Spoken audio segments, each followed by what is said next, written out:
Hello and welcome to another session of Music Matters with Ev.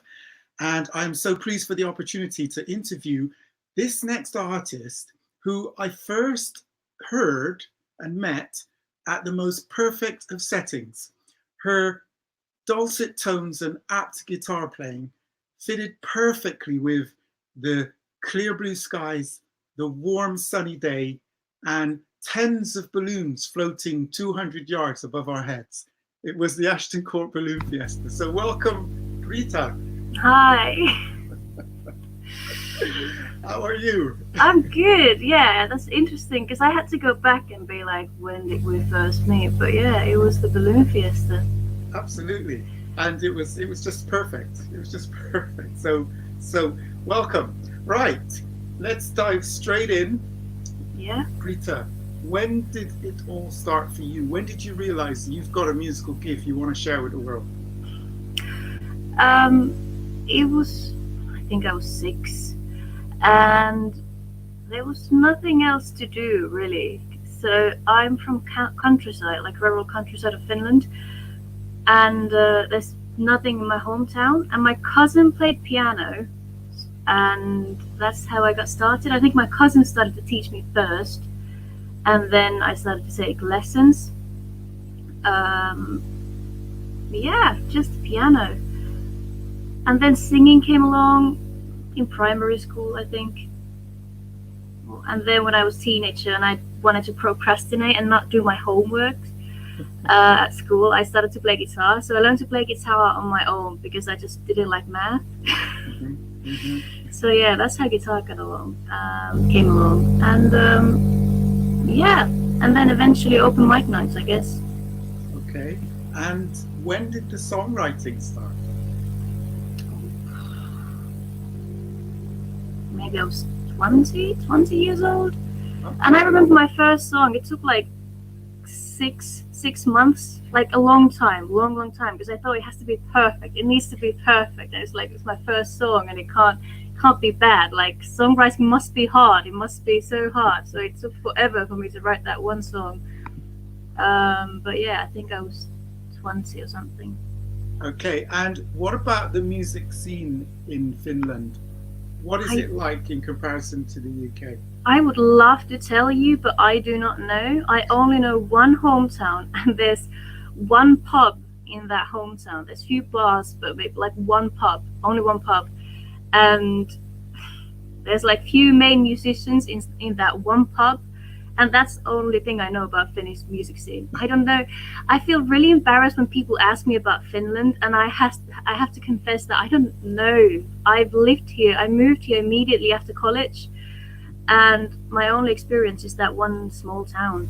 I don't know how's the music scene in Finland. I don't know. I love Bristol. Bristol is amazing. I feel like there's amazing music. If you go to Gloucester Road and you walk into any pub, any bar, I can't believe the level of good music you can get and find. It's for free, or just jam sessions anywhere, and it's just mental. And I didn't think that's possible when I was living in the small town in Finland. It's just because, again, it's like there's few musicians, and that's your classmate's like sister, or that's your second cousin, like everybody anyway. Or if somebody, I don't know, but yeah, Bristol just blows my mind. It's just so crazy. It's very so good. Yeah, very I love good it. Advert for Bristol. Very good advert. Right, so growing up then in the small town, and discovering these facets of your musical ability, when did you start performing? When did you start doing public performances? Well, I was sort of forced to do that when I was a kid. I feel like it was a bit like, okay, there's a funeral of like mom's friend. Somebody has to sing there. You're going to be that person. Somebody has a birthday. We need to put this little girl to sing there. I just feel like I was kind of put to sing in all sorts of weird events, whether or not I liked it.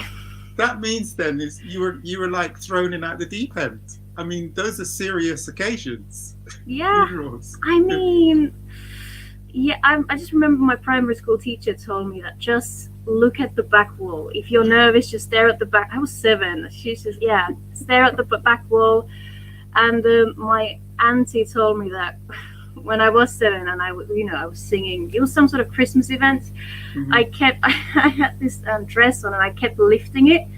I was so nervous. I was just staring at the back wall and I kept lifting my dress. But yeah, I've been put on stage when I was like really young. But then when I came to Bristol, I started to do it in my own terms. I got to perform where I wanted to perform, how I wanted to perform, what I wanted to perform. Mhm. Kind of get to explore my own style. And more. also, why did you choose Bristol? Oh, I didn't. I went to Birmingham at first.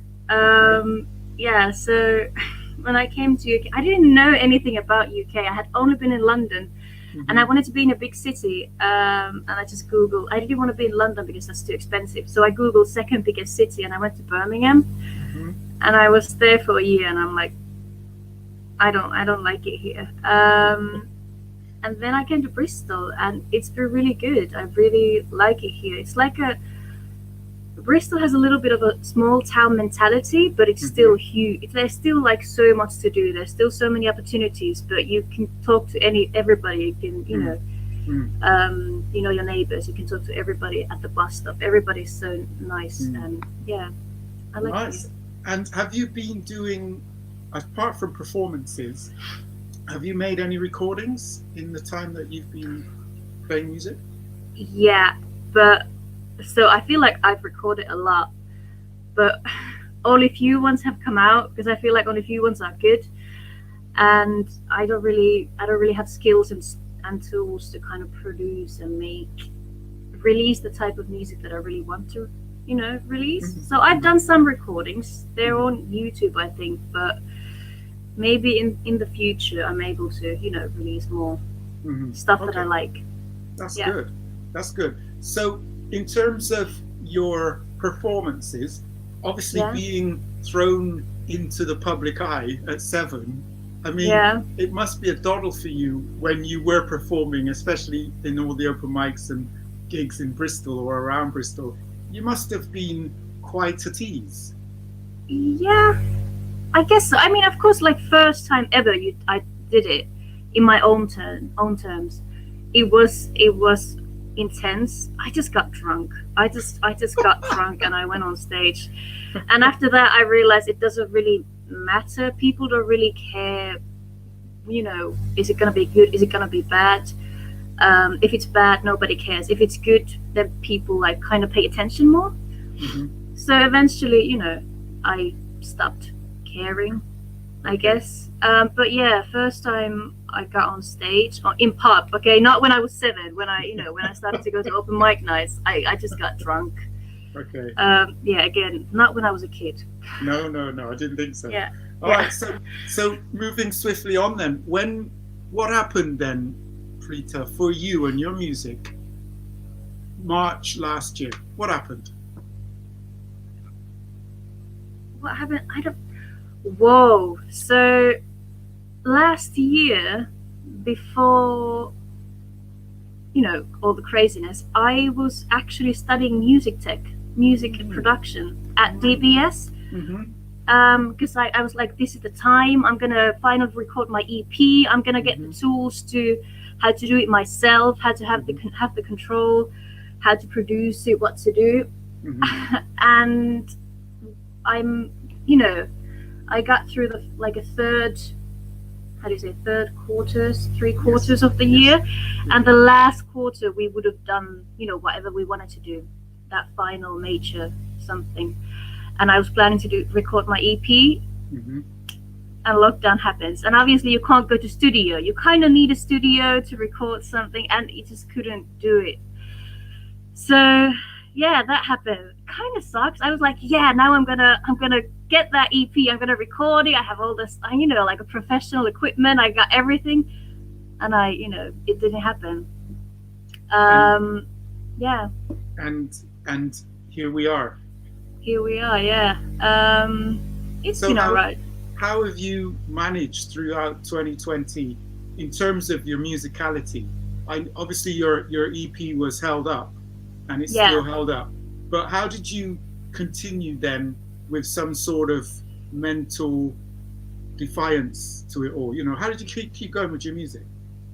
Well, I don't know, am I a bit fake? I haven't really done that much music to like during this lockdown, because for me music is also about interaction and people as well. You know, I know that there's an EP, a recording and stuff like that, but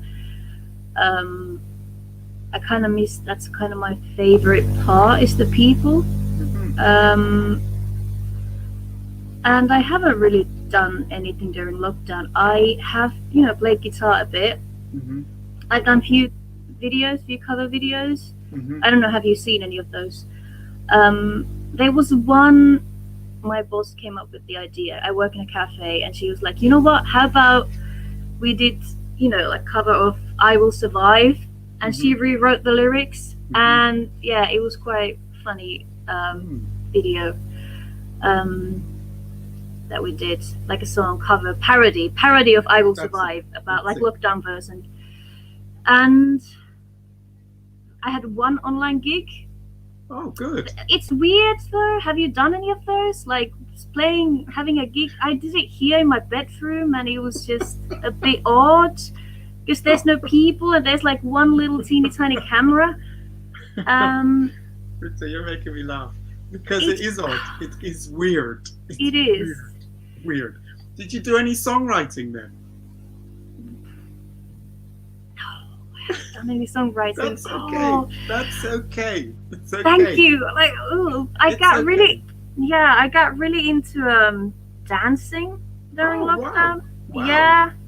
So this is something to add to your stage show then.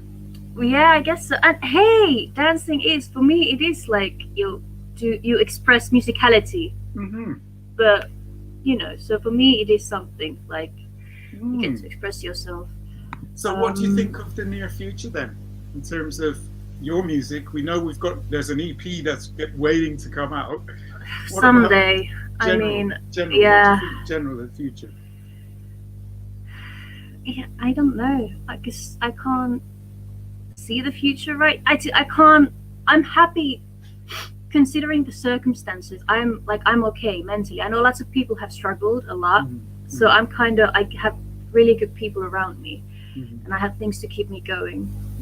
But I don't know, when is this gonna end? When do we really get out of the pandemic?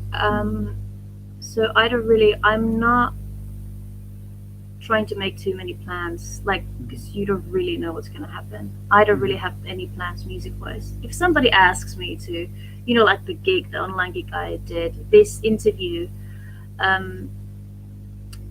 my housemate's boyfriend asked me to collab with him, so we did a little like recording thing.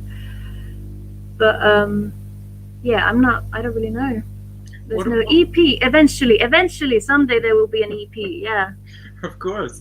What about your advice? What advice would you give to anyone who's wishing to become musically active? You have to like it. I don't know, just find a way. Like, start doing it in a way that you like it and enjoy it, and then nurture that relationship.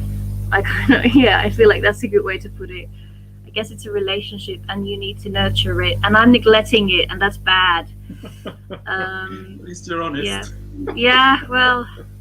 Oh, that's good. Yeah. That's good advice. That's very good advice. Okay, so you've got a YouTube channel then? I got a YouTube channel.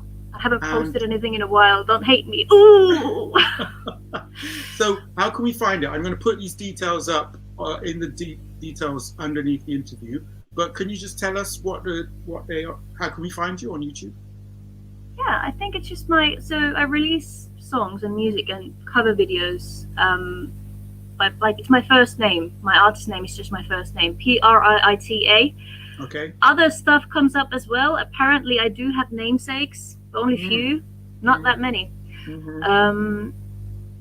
But yeah, if you type my name, just my first name on YouTube, my stuff should come up. I have few songs on Spotify as well. Okay.